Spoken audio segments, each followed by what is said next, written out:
പ്രധാനമന്ത്രി നരേന്ദ്രമോദിയുടെ Brunei Singapore സന്ദർശനം ഇന്നു മുതൽ 5 വരെ നടക്കും. ഉഭയകക്ഷി ചർച്ചകൾക്കായി ആദ്യമായാണ് ഇന്ത്യൻ പ്രധാനമന്ത്രി ബ്രൂണൈ സന്ദർശിക്കുന്നത്. പ്രതിരോധം, വ്യാപാരം, നിക്ഷേപം, ഊർജം, ആരോഗ്യം തുടങ്ങിയ മേഖലകളിൽ കൂടുതൽ സഹകരണത്തിനുള്ള പദ്ധതികൾ ബ്രൂണൈ സുൽത്താൻ ഹസനൽ ബോൽക്കിയുമായി മോദി ചർച്ച ചെയ്യുമെന്നാണ് വിവരം. 6 വർഷത്തിനു ശേഷം സിംഗപ്പൂർ സന്ദർശിക്കുന്ന പ്രധാനമന്ത്രി സിംഗപ്പൂർ പ്രസിഡന്റ് തർമൻ ഷൺമുഖരത്നം ഉൾപ്പെടെയുള്ളവരുമായി കൂടിക്കാഴ്ച നടത്തും.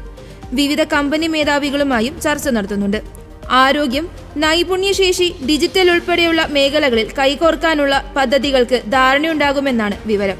കേന്ദ്രമന്ത്രിമാരായ നിർമ്മല സീതാരാമൻ, എസ് ജയശങ്കരൻ, പീയൂഷ് ഗോയൽ, അശ്വിനി വൈഷ്ണവ് എന്നിവരുടെ മന്ത്രിതല സംഘം കഴിഞ്ഞയാഴ്ച സിംഗപ്പൂരിലെത്തി പ്രാഥമിക ചർച്ചകൾ നടത്തിയിരുന്നു.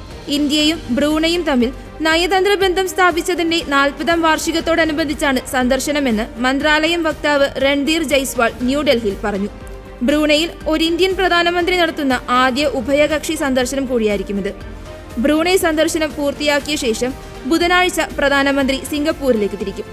സിംഗപ്പൂർ പ്രധാനമന്ത്രി ലോറൻസ് വോങ്ങിന്റെ ക്ഷണപ്രകാരമാണ് പ്രധാനമന്ത്രി മോദിയുടെ സിംഗപ്പൂർ സന്ദർശനം.